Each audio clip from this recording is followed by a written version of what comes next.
अल्हम्दुलिल्लाहि रब्बिल आलमीन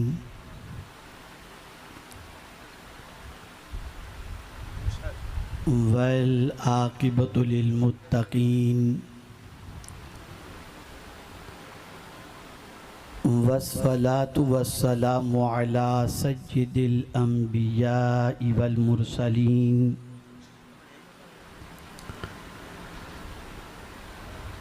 व अला आलिहि व अस्हाबिहि तय्यिबीन अत्ताहिरीन अम्मा बाद।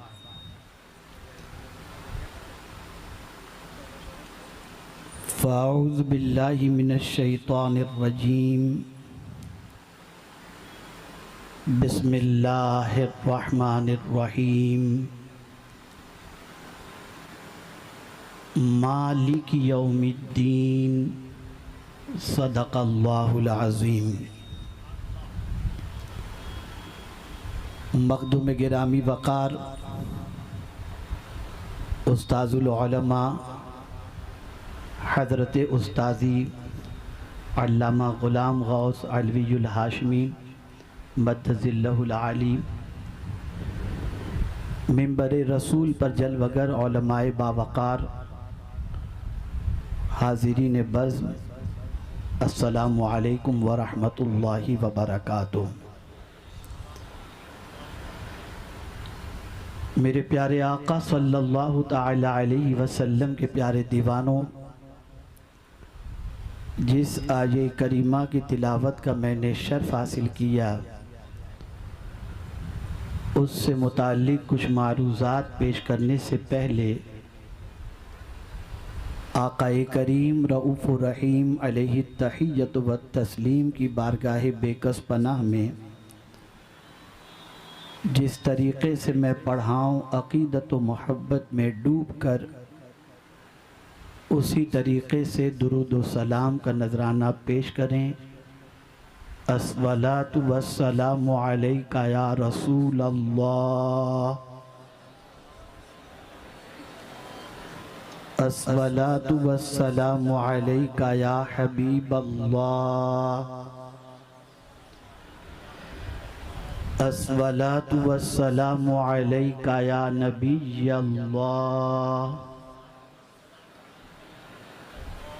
अस्सलातु वस्सलामु अलैका या नूर अल्लाह।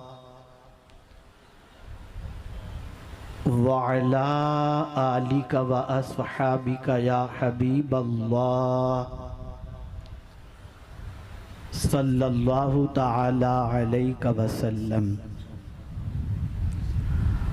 हम और आप इस वक्त जिस इदारे के मैदान में मौजूद हैं, इस इदारे को तकरीबन एक सदी गुज़र गई। ये और बात है कि दारुल उलूम मिस्किनिया धोराजी की सरज़मीन पर पहले कहीं था और यहाँ पर एक तवील अरसे से ये इदारा यहाँ पर मौजूद है और दारुल उलूम मिस्किनिया से हज़ार तलबा निकल कर पूरे काठियावाड़ ही में नहीं, दुनिया के मुख्तलिफ़ मुल्कों के अंदर इल्मी फैज़ान को आम करते हुए नज़र आ रहे हैं। हज़रत उस्ताज़ी के हवाले से मैं बाद में अर्ज़ करूँगा। आपके एहसानात का तज़किरा, आपकी करम नवाजियों का तज़किरा। कभी भी आपने महसूस किया होगा कि डॉक्टर पहले दवाई नहीं लिखता, पहले मर्ज़ जानता है और जब मर्ज़ जान लेता है फिर उसके बाद दवाई लिखता है। आप लोगों की सिचुएशन या इस वक्त दुनिया के मुख्तलिफ इलाक़ों में बसने वाले मुसलमानों की सिचुएशन ये है कि मर्ज़ जानते ही नहीं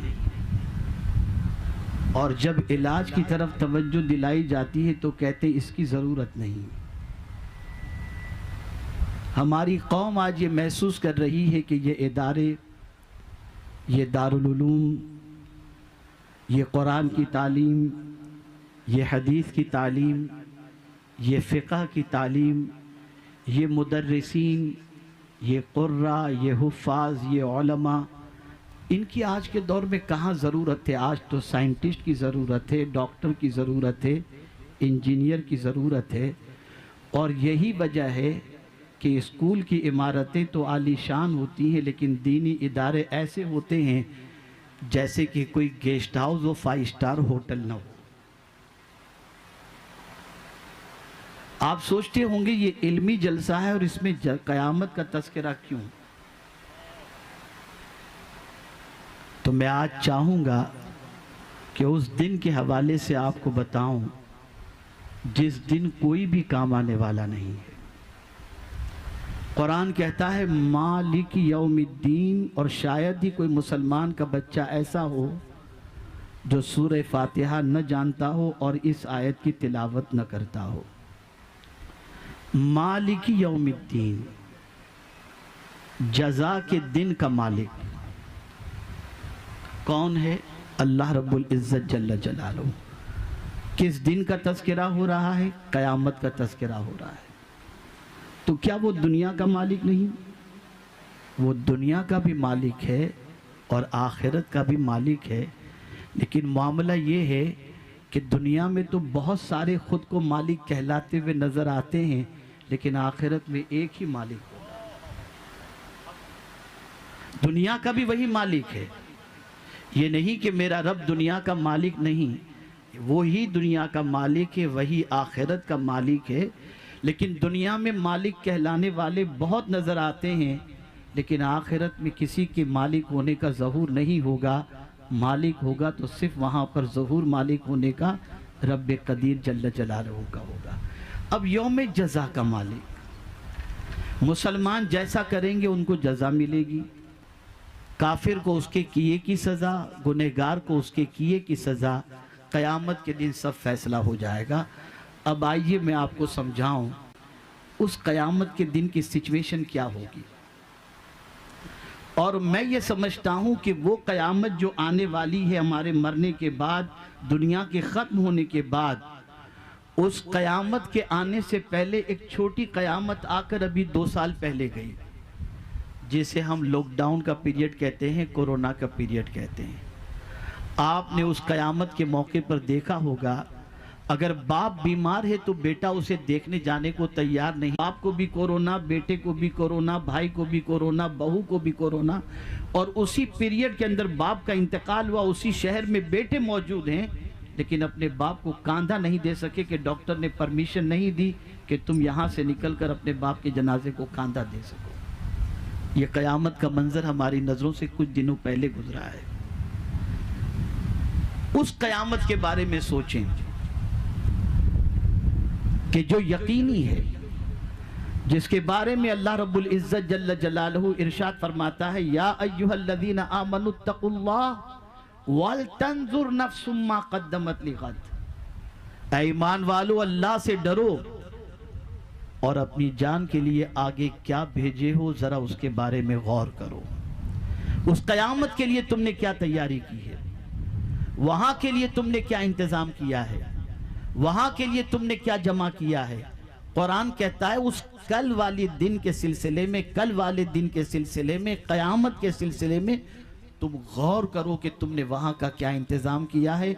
और सुन लो, अगर जर्रे के बराबर भी तुमने भलाई की है तो क़यामत में वो भलाई तुमसे छुपाई नहीं जाएगी, बल्कि यौम तजिदु कुल्लु नफ्सिन मा अमिलत मिन खैरिन मुहदरा। हर अच्छे काम को, हर अच्छे अमल को अल्लाह अज़्ज़ व जल कल बरोज़ क़यामत हमारे सामने हाजिर करेगा और हम उस नेकी को देखेंगे। अब मैं आपको थोड़ा समझाऊं और क़यामत के मंज़र को आपके सामने पेश करने की कोशिश करूं और फिर ये बताऊं कि हुज़ूर उस्ताज़ी हज़रत अल्लामा ग़ुलाम गौस अलवियुल हाशमी मद्दज़िल्लहुल आली ने उस क़यामत की तकलीफ़ से बचाने का कितना बड़ा इंतज़ाम किया।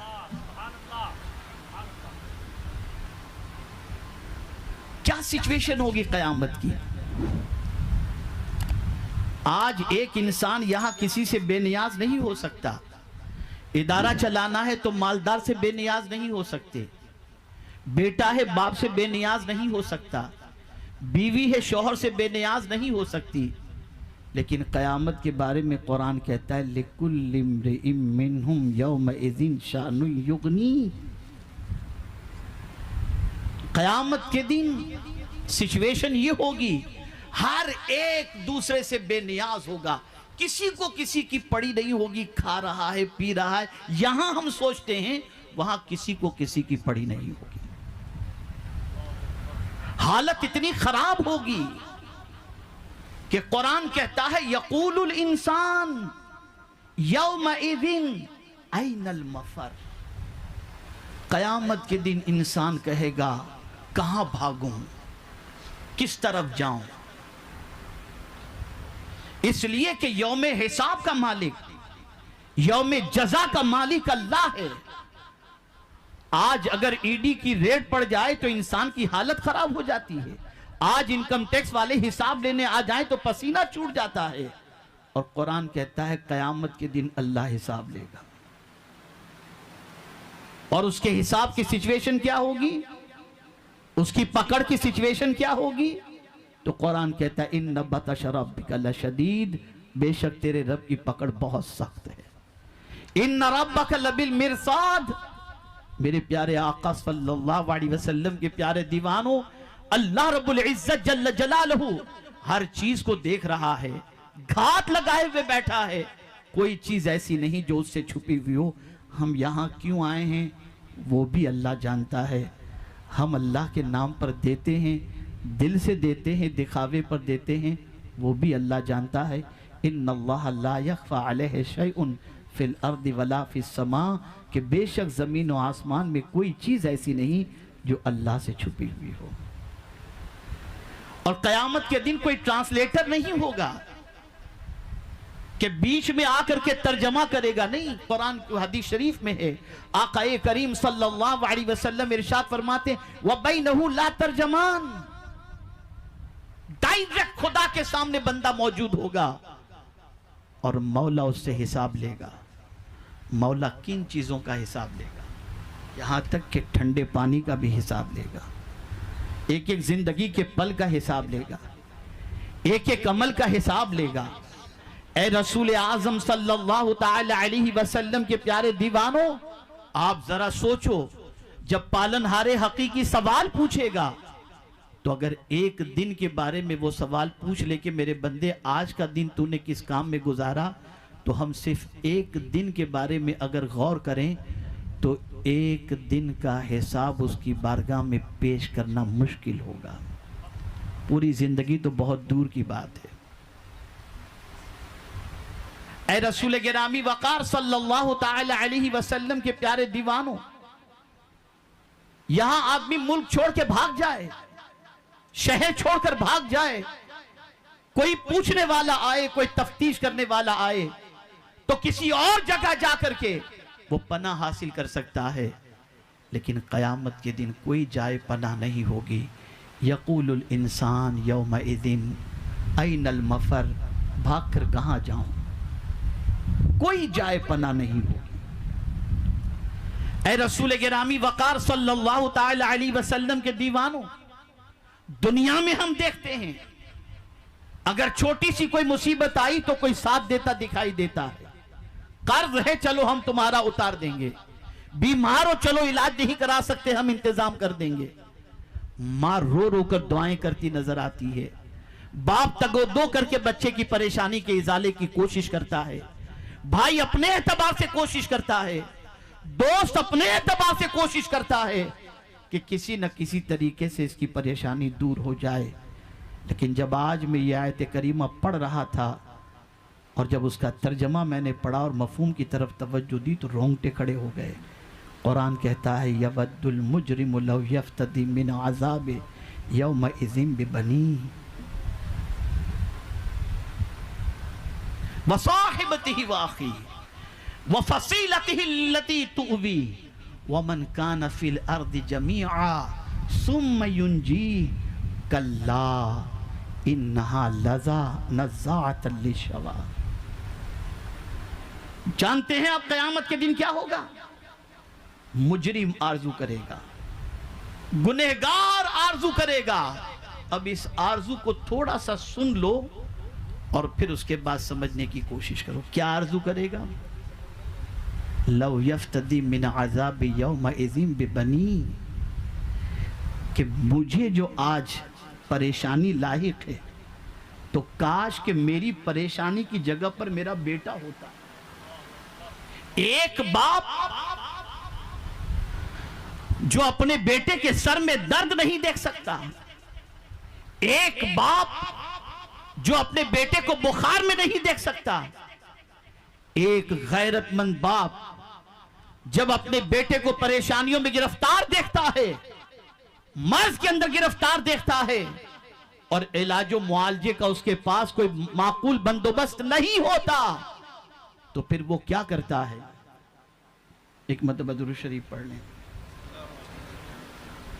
अल्लाहुम्मा सल्ली अला सय्यिदिना व मौलाना मुहम्मदिन मादिनिल जूदि वल करम व आलिहि व सहाबी व बारिक वसल्लम। तो जब अपने पास अपने बच्चे के इलाज के लिए माकूल इंतजाम नहीं पाता तो बाप दर दर की ठोकरें खाता है। मेरा बेटा बीमार, इलाज के लिए पैसे दो। कहीं चंदे के लिए दौड़ रहा है, कहीं चैरिटी के पास, चैरिटी ट्रस्ट के पास दौड़ रहा है, चैरिटेबल ट्रस्ट के पास दौड़ रहा है, कहीं किसी सखी के पास दौड़ रहा है कि किसी न किसी तरीके से मेरा बेटा रूह बसहत हो जाए, उसका इलाज हो जाए। वही बाप कयामत के दिन ये आरजू करेगा कि जो तकलीफ में इस वक्त मैं गिरफ्तार हूं, कयामत के दिन उस जगह काश कि मेरा बेटा होता। ये कुरान कह रहा है।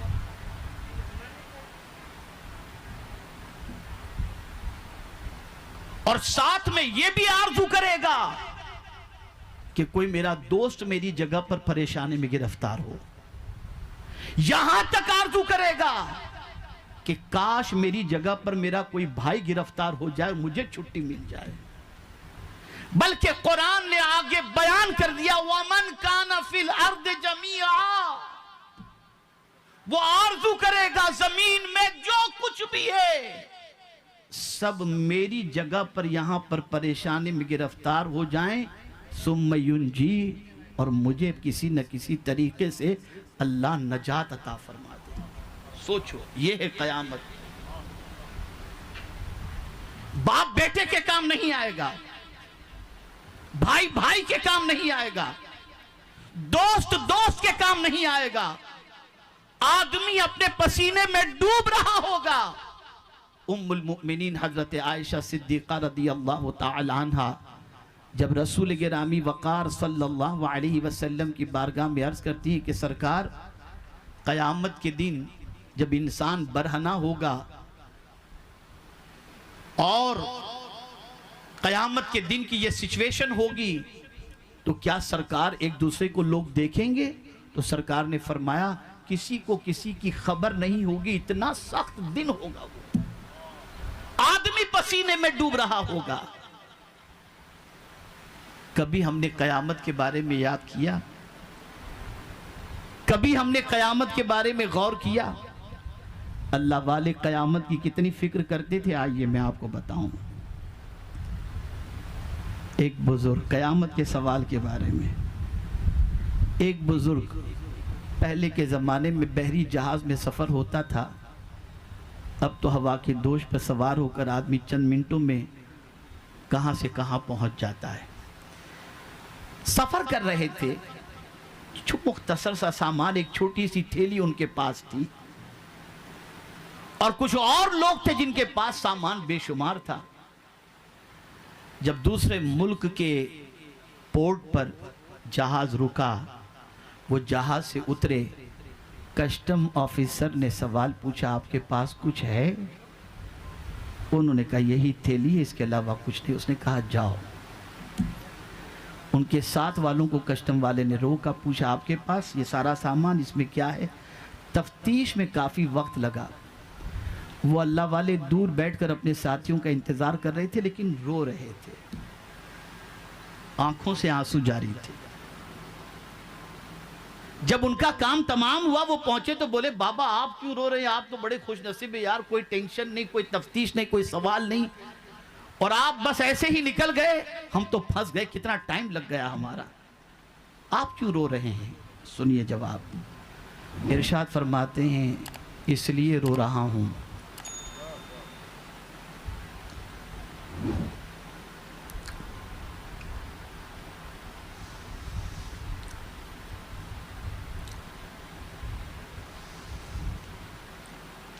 कि जब इंसान हिसाब लेता है तो आदमी कितना डरता है, जब कुदरत हिसाब लेगा तो क्या हो।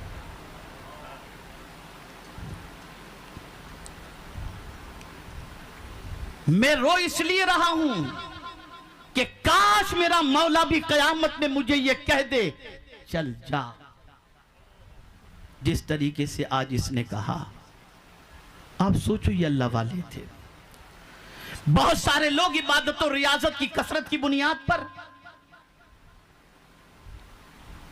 दीन की खिदमत के नाम पर बहुत सारा काम करने की बुनियाद पर, तहज्जुद गुजारी की बुनियाद पर, 40-40 दिन के चिल्ले लगाने की बुनियाद पर तसव्वुर करते हैं अब तो सारी दुनिया बेकार है, हमसे बड़ा कौन। आइए यहां भी समझ लीजिए एक बात। एक बुजुर्ग थे, कपड़ा बुनते थे। उन्होंने तय किया कि आज मैं ऐसा कपड़ा तैयार करूंगा कि जब उस कपड़े को शहर के बड़े व्यापारी के पास लेकर के जाऊंगा तो मुझे अच्छी कीमत वो देगा। अपने एतबार से कलर कॉन्ट्रास्ट, धागा, सारी चीजें इतनी अच्छी तरीके से उन्होंने सेट की कि उन्हें यकीन हो चला था कि मैं जब ये कपड़ा उस व्यापारी को दूंगा तो अच्छी कीमत मुझे मिलेगी। जब वो कपड़ा लेकर उस व्यापारी के पास पहुंचे तो व्यापारी ने कपड़ा देखा और ऐब गिनाना शुरू किया। बाबा ये धागा यहाँ नहीं होना चाहिए, ये कलर कॉन्ट्रास्ट सही नहीं है। बस वो एक एक करके जब ऐब गिनाना शुरू किया, बाबा रोने लगे। बाबा रोने लगे। उस शख्स ने कहा बाबा रोते क्यों, आपका कपड़ा खरीद लूंगा और अच्छी कीमत भी दूंगा, ये तो मैं सिर्फ आपको बता रहा हूं कि इसमें यह ऐब है। कहा नहीं, तूने मेरी आंखें खोल दी। बुजुर्ग थे, इबादत गुजार थे। फरमाया तूने मेरी आंखें खोल दी। उसने कहा हजरत क्या आंखें मैंने खोल दी?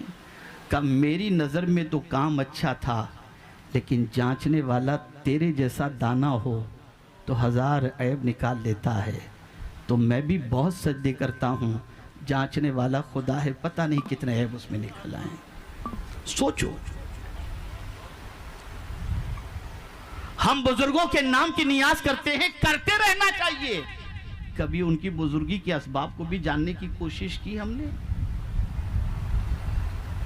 हम दुआ तो करते हैं इहदिना सिरातल मुस्तकीम सिरातल लज़ीना अनअमता अलैहिम, लेकिन कभी उनके रास्ते पर चलने की हमने कोशिश नहीं की जो इनाम याफ्ता बंदे। जानते ही नहीं उनके रास्ते को, उनके नाम की नियाज खाना जानते हैं, उनके रास्ते पर चलने की दुआ जरूर करते हैं लेकिन चलने की कोशिश नहीं करते। ऐ रसूल आज़म सल्लल्लाहु तआला अलैहि वसल्लम के दीवानों, क़यामत के दिन परवरदिगार जांच करेगा। वो गौसे आज़म जो शिकम मादर से वली बनकर के जलवा कर हुए, 17 पारे के हाफिज, 40 साल तक इशा के वुजू से फज्र की नमाज अदा की, उस कयामत के तसव्वुर से कितना कांप रहे थे कि अल्लाह की बारगाह में दुआ करते हैं कि अल्लाह अब्दुल कादिर के गुनाहों को माफ़ फरमा, और अगर गुनाह माफ़ी के काबिल न हो तो क़यामत के दिन नाबीना उठाना ताकि तेरे नेक बंदों को देखकर शर्मिंदा न हो जाए। ये कौन कह रहा है? ये पीरों के पीर कह रहे हैं, ये रोशन ज़मीर कह रहे हैं, शिकम मादर से वली बनकर जलवागर होने वाले कह रहे हैं। और सिद्दीक़ अकबर क्या कहते हैं? अल्लाह अकबर। कहते हैं काश मैं कोई चिड़िया होता और मुझे ज़बह करके खा लिया गया होता और क़यामत में अल्लाह की बारगाह में जवाब देने से बच जाता।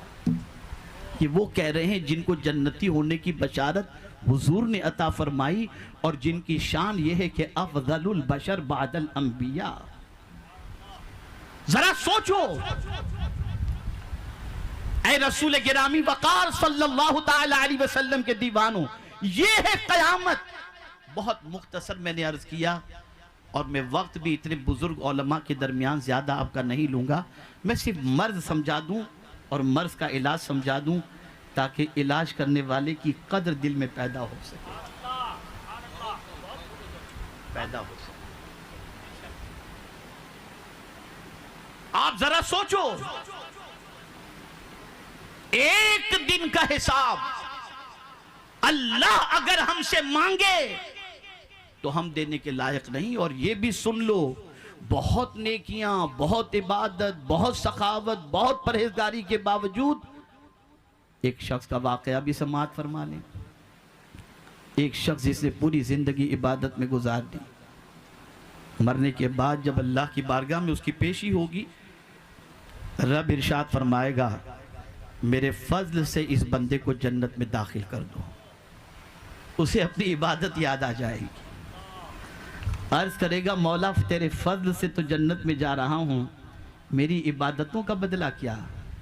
मौला फरमाएगा ठीक है, मेरे इस बंदे की आँख निकालो एक, उसकी एक आँख निकाली जाएगी, मीज़ान के पलड़े में रखी जाएगी और उसकी ज़िंदगी की सारी इबादतों को मीज़ान के दूसरे पलड़े में रखा जाएगा। फिर रब फरमाएगा बंदे तेरी पूरी ज़िंदगी की इबादत मेरी एक आँख जैसी नेमत का भी शुक्र अदा नहीं की, अब मेरा आदल ये है कि तूने शुक्र सही मानों में अदा नहीं किया, फरिश्तों ले जाओ इसे जहन्नम में डाल दो। सोचो, गौर करो। ऐ रसूल गिरामी वकार सल्लल्लाहु ताला अलैहि वसल्लम के दीवानों, आपने समझ लिया कि आदमी कयामत के दिन अपनी जगह पर, मुजरिम अपनी जगह पर अपने भाई को चाहेगा कि वो हो, बेटे को चाहेगा कि वो हो, दोस्त को चाहेगा कि वो हो, सारी दुनिया के इंसानों के बारे में चाहेगा कि कयामत की उस तकलीफ के मौके पर उसकी जगह पर वो हो और अल्लाह उसे नजात अता फरमा दे। लेकिन कुरान कहता है कल्ला, हरगिज नहीं, हरगिज ऐसा नहीं होगा। वला तज़िरु वाज़िरतुम विज़रा उख़रा। आज हजार हम अपने मुअत्तक़ीदीन की जमाअत के साथ चलें, लेकिन क़यामत में क्या होगा? वकुल्लुहुम आती है यौमल क़यामत फरदा, अलोन, तन्हा अल्लाह की बारगाह में हमारी हाजिरी होगी। कोई हमारा साथ देने वाला नहीं होगा, कोई हमारा पुरसाने हाल न होगा, कोई हमारी मदद करने वाला न होगा। आक़ाए करीम सल्लल्लाहु अलैहि वसल्लम की शफाअत बिल्कुल मुसल्लम है। रसूल गिरामी वक़ार सल्लल्लाहु अलैहि वसल्लम यकीनन अपने ग़ुलामों पर करम फरमाएंगे। और मेरे आला हज़रत ने जो कहा है बिल्कुल सही कहा है कि सुनते हैं कि महशर में सिर्फ उनकी रसाई है, गर उनकी रसाई है लो जब तो बनाई है। लेकिन वही आला हज़रत कहते हैं बाज़ार अमल में तो सौदा न बना अपना। वही आला हज़रत कहते हैं करीम अपने करम का सदका लई में बेकद्र को न शर्मा। वही आला हज़रत कहते हैं तू और रज़ा से हिसाब लेना, रज़ा भी कोई हिसाब में है। ये इमाम कह रहे हैं, ये आला हज़रत कह रहे हैं। हम इतने बेबाक हो गए कि हमने समझ लिया कि जन्नत में जाने से दुनिया की कोई ताकत हमें नहीं रोक सकती, चाहे हम कुछ भी करें। मियाँ इतना आसान नहीं है, इतना इजी नहीं है। जिनको जन्नत की सरकार ने बशारत दे दी थी वो भी डरते थे, हमारे लिए कौन सी बशारत है। अब आइए, मुख्तसर आपने जब समझ लिया कि ये क़यामत की सिचुएशन होगी और इस पर अकीदा रखना फर्ज, क़यामत का मुनकिर इस्लाम से खारिज, और अर्रहमान अर्रहीम के बाद फौरन मालिक यौमिद्दीन आया, यौम जज़ा का मालिक। बल्कि मुझे तो आला हज़रत अज़ीमुल बरकत इमाम इश्क़ व मोहब्बत की ये बात बड़ी प्यारी लगी। फरमाते हैं दौरे हाजिर में बशारत सुनाने की बजाय लोगों को अल्लाह का अज़ाब और उसकी वईद सुनाई जाए। ये आज का दौर, हमने बहुत सस्ते में जन्नत बांट ली, मस्जिदें वीरान हो गई, नेकियों से लोग बिल्कुल दूर हो गए, हमारी पहचान गलत बन गई। ऐ रसूल आजम सल्लल्लाहु ताला अलैहि वसल्लम के दीवानों, बशारत अपनी जगह पर है, इनकार नहीं किया जा सकता। लेकिन पहली दावत के लिए जब अल्लाह ने हुजूर को हुक्म दिया तो किस चीज का हुक्म दिया? या अय्युहल मुद्दस्सिर कुम फअंदिर। अपने अहलो अयाल के हवाले से भी हुक्म दिया तो फरमाया वांदिर अशीरतकल अक़रबीन। अरे कुरान को नाजिल करने का मकसद भी बयान किया तो यही तो किया, तबारकल्लज़ी नज़्ज़लल फुरक़ान अला अब्दिही लियकून लिल आलमीन नज़ीरा। आज हम सस्ते में जन्नत बांटे, खौफ निकल गया। चोरी कर रहे हैं, खौफ नहीं। जिना कर रहे हैं, खौफ नहीं। करोड़ों डका खा जाते हैं, डकार तक नहीं लेते, कोई खौफ नहीं। नमाजें कज़ा हो रही हैं, कोई खौफ नहीं। इस तरह से बेबाक हो गए जैसे मुसलमान के लिए कोई कानून है ही नहीं, बस जन्नत सीधी सामने ही है, छलांग लगाओ और चले जाओ। ला हौला वला। इतना आसान नहीं है मेरे भाई, जन्नत में जाना इतना आसान नहीं है।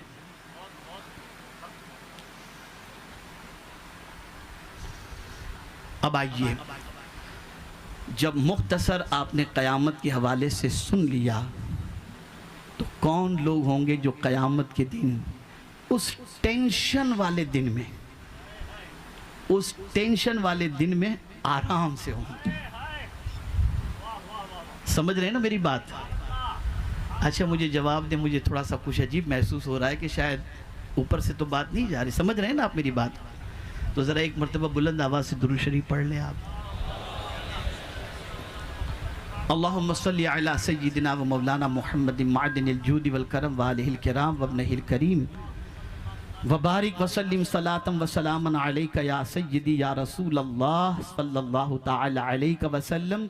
हदीस मुबारका में क़यामत के दिन के हवाले से फ़ज़ाए अकबर का लफ्ज़ आया। घबराने वाला दिन, बहुत बड़ी घबराहट वाला दिन। कौन खुश नसीब होंगे जो क़यामत में जब सब घबरा रहे होंगे तो वो मजे से हो। जब सब घबरा रहे होंगे वो मजे से होंगे। तो आइए उसके हवाले से मैं अर्ज कर दूं।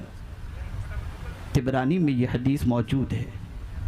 आकाए करीम सल्लल्लाहु अलैहि वसल्लम ने फरमाया कि 3 अशख़ास ऐसे होंगे कि क़यामत के दिन जब सब घबराहट के अंदर गिरफ्तार होंगे तो ये 3 अशख़ास ऐसे होंगे, ला यलुहुमुल फ़ज़उल अकबर। उन्हें क़यामत के दिन की उस फ़ज़ए अकबर और उस घबराहट वाले दिन में कोई घबराहट नहीं होगी, कोई घबराहट नहीं होगी। वला यलुनुहुमुल हिसाब। और उस महशर के दिन जब तक सबका हिसाब चल रहा होगा तो हदीस में है जबल मिस्क, मुश्क के पहाड़ पर वो आराम से मजे से बैठे होंगे। तवज्जो है आपकी? उस घबराहट वाले दिन में जब सब घबराहट के अंदर होंगे, सब परेशान होंगे, उस मौके पर सिचुएशन ये होगी कि 3 अशख़ास ऐसे होंगे जो मुश्क के टीले पर जब तक सबका हिसाब नहीं होगा वो वहां पर बड़े मजे से होंगे। अब आका फरमाते पहला कौन सा शख्स? अब सुनिए, आका करीम सल्लल्लाहु अलैहि वसल्लम फरमाते हैं पहला वो शख्स जो अल्लाह की रज़ा के लिए कुरान पढ़ता हो और ऐसी इमामत करता हो जिसकी इमामत पर लोग खुश हों। पहला शख्स। पहली बात आई कुरान की, पहली बात आई कुरान की। जो कुरान अल्लाह की रज़ा के लिए पढ़ता हो, पढ़ता हो से माने बिल्कुल ऐसे ही नहीं, सही पढ़ता हो, सही कुरान पढ़ता हो। अब मैं अपनी ज़िंदगी बताऊं ताकि हुजूर उस्ताजी की ज़िंदगी आपको समझ में आ सके। ऐ रसूल आज़म सल्लल्लाहु अलैहि वसल्लम के दीवानों, 40 साल पहले कमोबेश कमोबेश मुझे याद है कि काठियावाड़ की सरजमीन पर ज्यादातर मस्जिद के इमाम वो थे जो मजहूल पढ़ते थे, जिनको कुरान सही तौर पर पढ़ना नहीं आता था। लेकिन हजरत उस्तादी ने जब यहां कदम रखा तो सबसे पहले कोशिश इस बात की कि यहां पर ऐसे इमामों की फौज तैयार हो जाए जिनका कुरान सबसे अच्छा हो, जिनका कुरान दुरुस्त हो, जो तजवीद के साथ सही तौर पर कुरान पढ़ना सीख जाएं। और मुझे याद है कि उस दिन से जो हजरत ने मेहनत शुरू की, आज एक नहीं हजारों मस्जिद के इमाम आपको ऐसे मिलेंगे जो कुरान ऐसा पढ़ते हैं कि उनके पीछे पढ़ने की तबीयत आपकी और हमारी सबकी चाहे। ये कोशिश हुजूर उस्ताद गिरामी की है। आप जरा सोच और अंदाजा लगाओ, उस जमाने के अंदर डगर डगर नगर नगर जा जाकर लोगों से बच्चे तलब करना, इदारे कायम करना, कुरान शरीफ दुरुस्त करना, उनके पीछे मेहनत और मशक्कत करना। और ये बात अच्छी तरीके से मैं अगर कहूं तो मुबालगा नहीं, बिल्कुल हक है, सच है। और मेरा मौला इस बात पर गवाह है कि कभी भी बहैसियत मुलाजिम हजरत ने खिदमत नहीं की। वाह वाह वाह। दीन के खादिम होने की हैसियत से दीन की खिदमत उन्होंने। अल्लाह, नाराए तकबीर, नाराए रिसालत, मोहसिन आजम कॉन्फ्रेंस, हुजूर उस्ताजुल आलमा।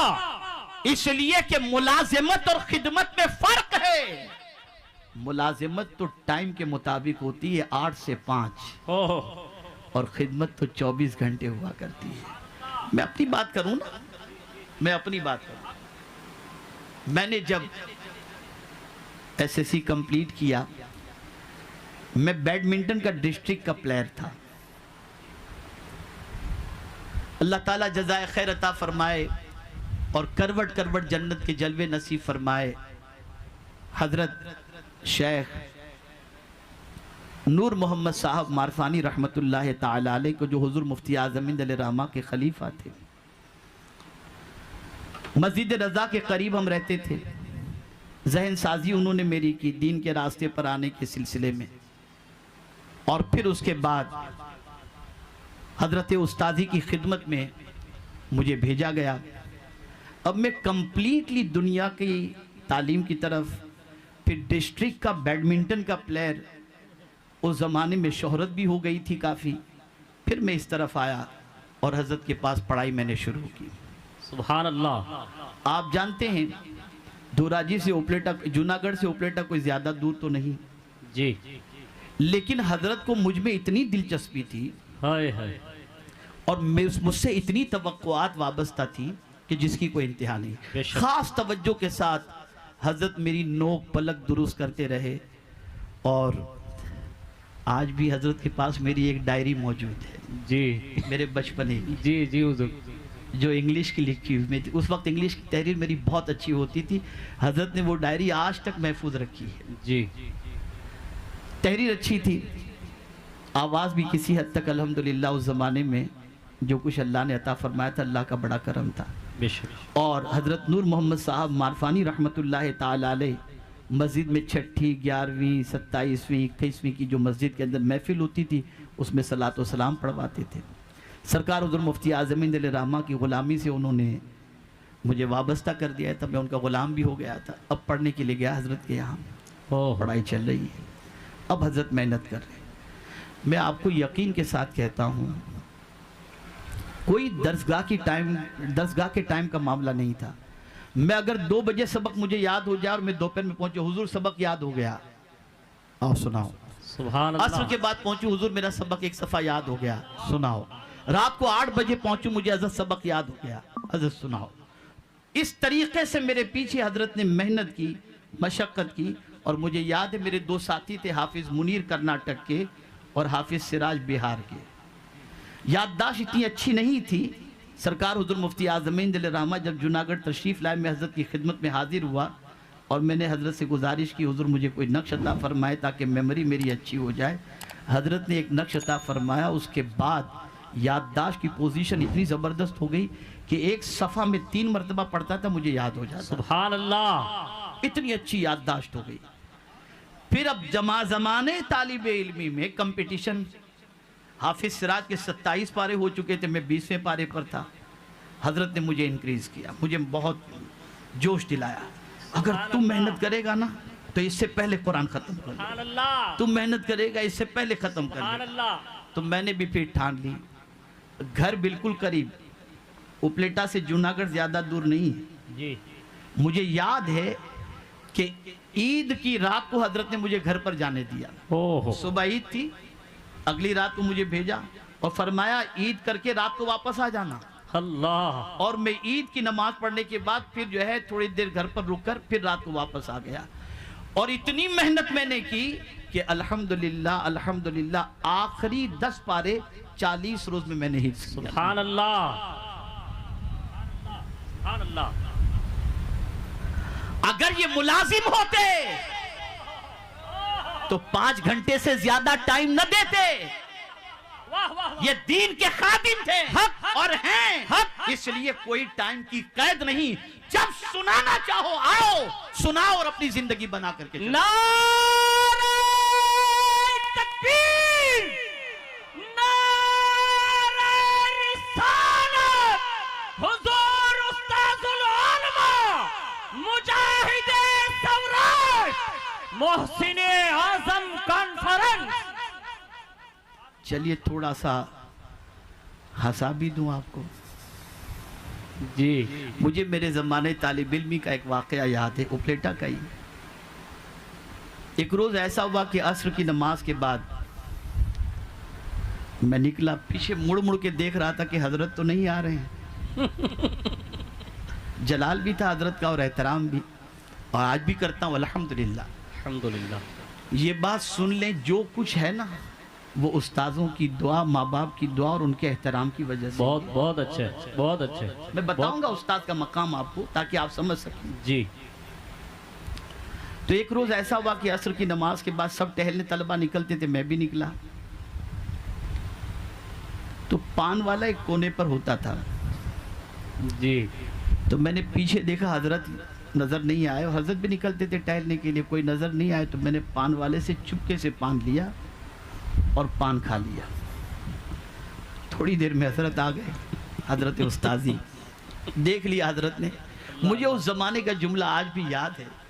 जी। हजरत ने मुझे फरमाया, बहुत मुंह लाल करने का शौक है, अल्लाह। तू पान खा करके मुंह लाल करता है, मैं तमाशा मार के मुंह लाल कर दूंगा।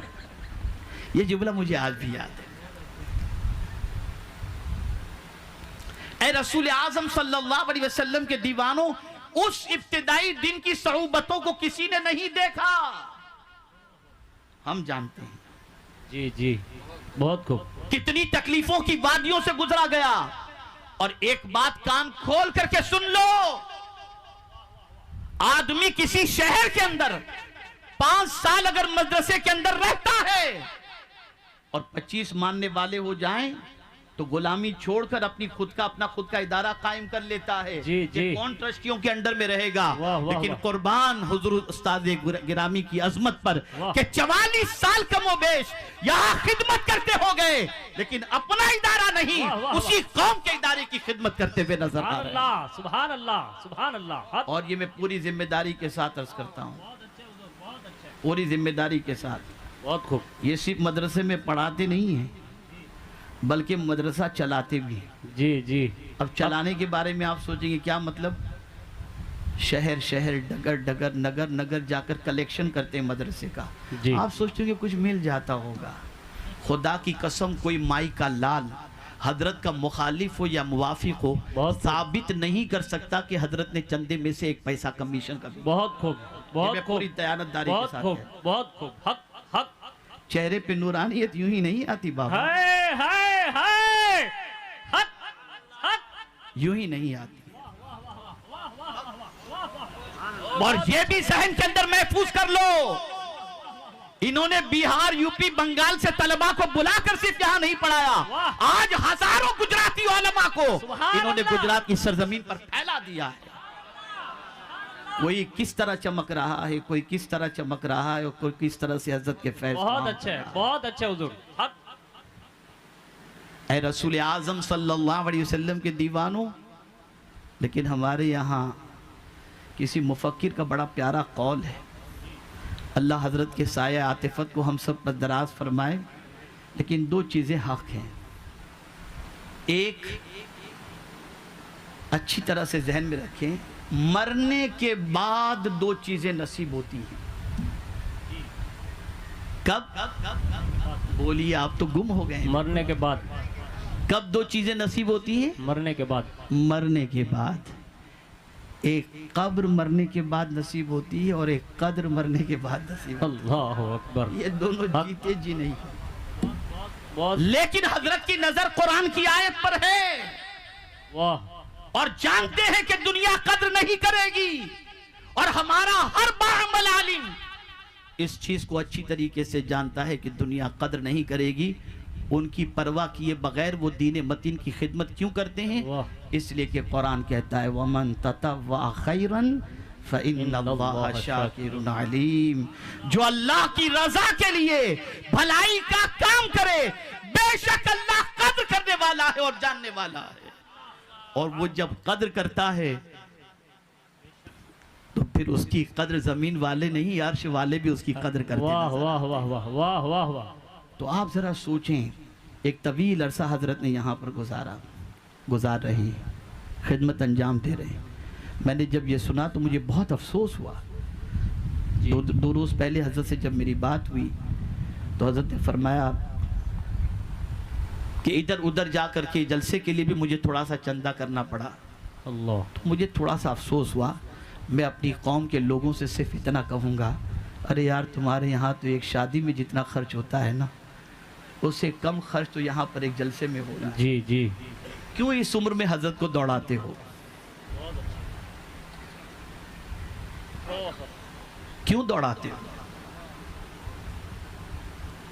और सुन लो हदीस मुस्तफ़ा सल्लल्लाहु अलैहि वसल्लम में, अद-दुनिया मलऊन व मा फीहा। बेशक दुनिया मलऊन है और जो कुछ इसमें है सब मलऊन है, इल्ला मगर अल्लाह का जिक्र और जो उससे करीब आलिम और मुताल्लिम। इसके अलावा सरकार ने फरमा दिया दुनिया मलऊन है। ये हुजूर ने फरमाया सल्लल्लाहु अलैहि वसल्लम। आज ये कहा जाता है ये उलमा करते क्या हैं? अगर ये उलमा न होते तो नमाज जनाजा पढ़ाने वाला कोई नहीं होता। ओहो। ये उलमा न होते तो कुरान बच्चों को सिखाने वाला कोई न होता। बेशक। ये उलमा न होते तो आज मस्जिद में इमामत करने वाला कोई न होता। ये उलमा न होते तो हाफिज कुरान हमारे पास न होते। आप जानते हैं दारुल की अजमत को? गौसे पाक रज़ी अल्लाह मौला तबारक व तआला अन्हु के दौरे पाक में जब ताउन की बला फैली तो उस वक्त लोगों ने हजरत से अर्ज किया, सैयदना गौसे पाक रज़ी अल्लाह तआला अन्हु से, कि हुजूर शहर में ताउन की बला फैली है, लोग मर रहे हैं, कुछ आप बताएं क्या किया जाए? इरशाद फरमाया, मदरसे की घास लो और मरीजों को खिला दो, अल्लाह उन्हें शिफा अता फरमा देगा। इसलिए कि जिस जमीन पर तालिब इल्म का कदम पड़ता है, अल्लाह ताला उस जमीन के अंदर बरकतें पैदा फरमा देगा। ये मदरसा। बहुत अच्छा। अरे हजरत तो बहुत मजे से जीते हैं, न हजरत ये करते हैं, न हजरत वो करते हैं। तुम क्या समझो? हो आलिम के मकाम को क्या समझो? बस इतना समझ लो, आलिम कब्रिस्तान में भी न जाए किसी के यहाँ फातिहा पढ़ने। हदीस शरीफ सुना रहा हूँ आपको। जी जी। पेशगी मेरी तरफ से, बाद में हदीस। आलिम किसी के यहाँ कब्रिस्तान में किसी कब्र पर फातिहा पढ़ने न जाए, लेकिन खाली कब्रिस्तान के करीब से गुजर जाए ना। हुजूर फरमाते, हुजूर सल्लल्लाहु अलैहि वसल्लम फरमाते जी, कब्रिस्तान के करीब से गुजर जाए तो सरकार फरमाते 40 रोज के तक के लिए मुर्दों पर से अल्लाह अजाब को उठा लेता है। सुभान अल्लाह। ये है आलिम का मकाम।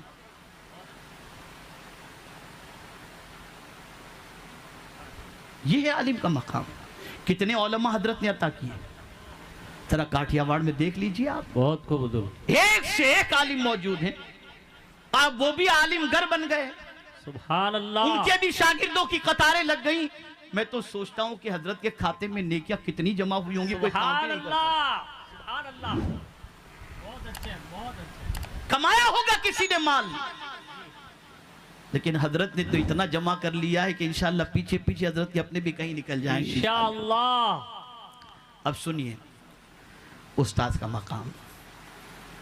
इंशाअल्लाह कल मेरी गुफ्तगू अबनाए कदीम के सामने होगी, तो मैं इस बात को मैं अर्ज करूँगा कल दोपहर में, और रात में तो बड़े बड़े खुतबा हैं, थोड़ी देर के लिए इंशाअल्लाह मैं भी हाजिर हो जाऊँगा। उस्ताद का मकाम आला हजरत से पूछो, सुभान अल्लाह, सुभान अल्लाह। उस्ताद का मकाम इमाम आज़म से पूछो। बस सिर्फ एक बात ये अर्ज करके मैं आपसे आखिर में एक अपील करूँगा, और वो बात ये है, आला हजरत अजीमुल बरकत ने वो सलाम लिखा जिस सलाम की सिचुएशन ये है कि अभी माजी करीब में एक देवबंदी मौलवी ने कहा कि मैं कई मर्तबा हज और उम्रे के लिए गया, लेकिन मुवाजे अक़दस पर जाने के बाद मैं अपने एतबार से सलाम पढ़ता था, लेकिन पहली मर्तबा मैंने मुस्तफ़ा जाने रहमत पे लाखों सलाम पढ़ा तो मेरे आंसू रुक नहीं सके। ये देवबंदी मौलवी कह रहा है, ये देवबंदी मौलवी कह रहा है, मेरे आंसू रुक न सके, ऐसा सलाम। लेकिन जब सलाम में सलाम पेश करने का सबका मामला आया तो सबकी बारगाह में सलाम पेश किया, लेकिन माँ बाप से पहले अगर किसी को याद किया तो आला हजरत ने उस्ताद को सुभान अल्लाह, सुभान अल्लाह। कहा मेरे उस्ताद, माँ बाप, भाई बहन, बता दिया कि उस्ताद का मकाम कितना अर्फ़ो आला है। ऐ रसूल आज़म सल्लल्लाहु अलैहि वसल्लम के दीवानों, चले जाओ दिल्ली की सरजमीन के ऊपर। हजरत कुतुबुद्दीन बख्तियार काकी रहमतुल्लाह ताला अलैह, उनके उस्ताद उनके मुरीद थे। कुतुब साहब के मुरीद जो है उनके उस्ताद थे। और उस्ताद कुतुब साहब के जो है यानी कुतुब साहब के उस्ताद कुतुब साहब के मुरीद, और कुतुब साहब अपने पीर के शागिर्द। लेकिन जब दफन करने का मामला आया तो कुतुबुद्दीन बख्तियार काकी का मज़ार नीचे है, उनके पीर और मुर्शिद का मज़ार ऊपर है। इसलिए उनके शागिर्द का, उनके मुरीद का, यानी उनके उस्ताद गिरामी का मज़ार जो है वो ऊपर है। आप नहीं जानते उस्ताद का मकाम क्या है। बहुत बहुत पूरी दुनिया के इंसान मिल करके बद्दुआ करें और माँ बाप और उस्ताद किसी के लिए दुआ कर दें, बेड़ा पार है। सुभान अल्लाह, सुभान अल्लाह। और पूरी दुनिया मिलकर के दुआ करती हो और माँ बाप और उस्ताद अगर किसी के लिए बद्दुआ कर दें, बहुत मुश्किल है कि उसका बेड़ा पार हो सके। तो मेरे प्यारे आका सल्लल्लाहु ताला अलैहि वसल्लम के प्यारे कभी जाते हैं, ये होता है वो होता है, अरे ये तो देखो कि आपको कैसे कैसे हीरे इन्होंने अता किए, कैसे कैसे औलमा इन्होंने अता किए, कैसे कैसे हुफाज इन्होंने अता किए। अपना वतन छोड़कर, बीवी बच्चे भाई बहन सब कुछ छोड़कर यहाँ आकर आपके बच्चों को दीन सिखाया, आपके बच्चों की परवरिश की, और हम सब जैसों को हजरत ने तालीम के जेवर से आरास्ता किया। मैं सिर्फ तरगीब के लिए, मेरे बहुत सारे यहाँ पर ऐसे साथी मौजूद होंगे जो इस इदारे के परवरदा हैं, याद रखना, ज़िंदगी भर याद रखना। मेरा तो जो मामूल है मैं आपको बता दूँ, मेरा मामूल है कि कोई भी वक्त की नमाज ऐसी नहीं है जिस नमाज के बाद अपने माँ बाप, अपने पीर और मुर्शिद और अपने उस्ताद के लिए मैं दुआ न करता हूँ। अल्लाह अल्लाह। हर वक्त की नमाज के बाद। बहुत बहुत ज़बरदस्त, बहुत बड़ी बात हुई। इसलिए इस चीज़ को ज़हन में रखो और उस्ताद का एहतराम करो। मेरे प्यारे आका सल्लल्लाहु ताला अलैहि वसल्लम के प्यारे दीवानों, तो उस क़यामत के सख्त तरीन घबराहट वाले दिन में अगर कोई अमन में होगा तो वो कुरान पढ़ने वाला जो अल्लाह की रज़ा के लिए पढ़ने वाला होगा। ऐसे हज़ारों कुरान पढ़ने वाले और पढ़ाने वाले हज़रत उस्तादी ने तैयार फरमा दिए। इसी तरीके से दूसरा वो शख्स जो क़यामत के दिन पुरसुकून होगा उस घबराहट वाले दिन के अंदर, जो अल्लाह की रज़ा के लिए लोगों को नमाज के लिए बुलाने वाला होगा। सुभान अल्लाह। तीसरा वो शख्स होगा जो अल्लाह के हुकूक भी सही तौर पर अदा करे और अल्लाह के बंदों के हुकूक को भी सही तौर पर अदा करने वाला होगा। वो क़यामत के दिन बड़े मज़े में होगा। अल्लाह रब्बुल इज़्ज़त जल्ल जलालुहू उस क़यामत के दिन के अंदर हमें रसूल गिरामी वक़ार सल्लल्लाहु अलैहि वसल्लम की चादर रहमत में जगह नसीब फरमाए और परवरदिगार जल्ल जलालुहू हम सब को उस यौम फ़ज़ाए अकबर में सुकून और इत्मीनान की दौलत नसीब फरमाए। वमा अलैना इल्लल बलागुल मुबीन। अस्सलामु अलैकुम व रहमतुल्लाहि व बरकातुहू।